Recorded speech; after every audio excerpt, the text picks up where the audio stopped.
Hi, welcome back. Most of the applications we use in our day-to-day life takes some data from the user and then performs operations on it. The data can be of different types like integers, floats or characters. In this tutorial, we will understand how C language handles different types of data. Data types are meant to identify data and associated operations for handling it. Data types provide us two basic information, that is nature of the data to be stored and size of the information to be stored. The C language supports two types of data: fundamental data types and derived data types. Let's learn about them.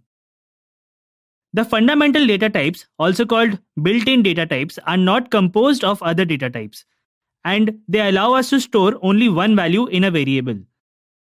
There are four built-in data types in C: char, int, float, and double. The derived data types are composed of fundamental data types and they allow us to store multiple values of same type. Arrays and functions are some examples of derived data types. In this tutorial, we will learn about fundamental data types only, that is int, float, double, and char. Let's start with int data type. Int data type is used to declare integers. Integers are the whole numbers such as 2, 3, and -9. They do not have fractional parts. To declare a variable as integer, we write int and then the variable name. For example, if the variable name is value, we will write int value. Now let's move on to the float data type. The float data type allows a variable to store a floating point number. A floating point number is a number which has a fractional part. For example, 4.5, 6.7. The keyword float is used to declare a floating variable. For example, price is declared a float variable and thus can store a floating point number. Like data type float, the data type double is also used for handling floating point numbers. But it is treated as a distinct data type because it occupies twice as much memory as type float and stores floating point numbers with much longer range and precision as compared to float. We will discuss the range and precision of both these types later in this tutorial. To declare a variable as double, the keyword double is used. For example, here weight is a double variable.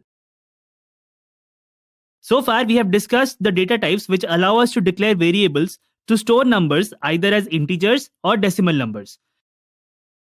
Let us now study char data type, which allows a variable to store characters such as letters, symbols, etc.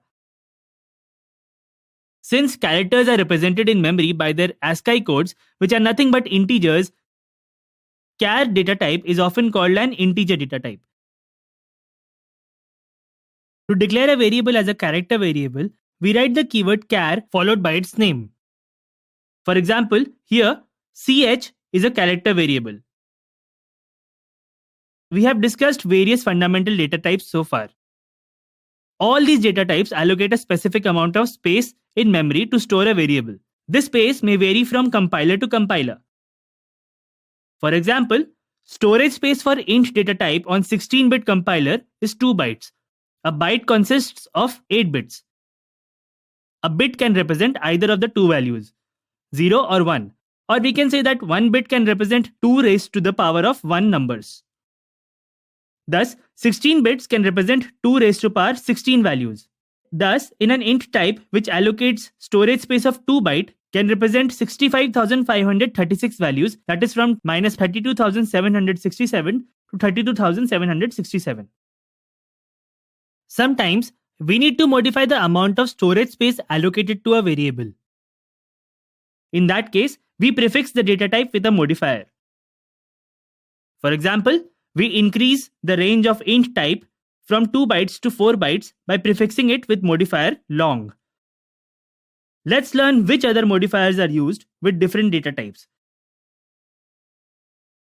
There are 4 types of modifiers: long, short, signed, unsigned. Long is used to increase the range of values stored and the storage size of a variable. Short is used to decrease the storage size and range of values stored by a variable. The prefix signed allows a variable to take positive as well as negative values. The prefix unsigned allows a variable to take only positive values. Int data type can be prefixed with each of these modifiers. The table given here shows how different modifiers affect size and minimal range of int data types. Notice that here, the range of the unsigned version is twice that of the signed version. That is because unsigned version does not represent negative values. From this table, we also find that the range of signed int is same as that of int. This is because int is signed by default. Now let's understand how modifiers affect char data type. Char types. The char type can be prefixed with signed and unsigned modifiers. From this table, we can find how these modifiers affect size and range of a char variable. Here, a single byte can represent the whole range of 256 known characters.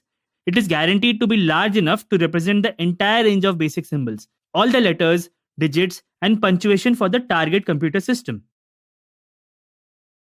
Now, let us discuss floating point type modifiers.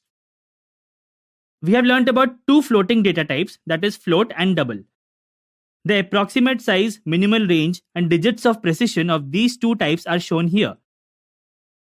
The data type double occupies 8 bytes of memory, which is twice as much memory as occupied by float data type, and stores floating point numbers with much precision. Double data type is like the long float data type.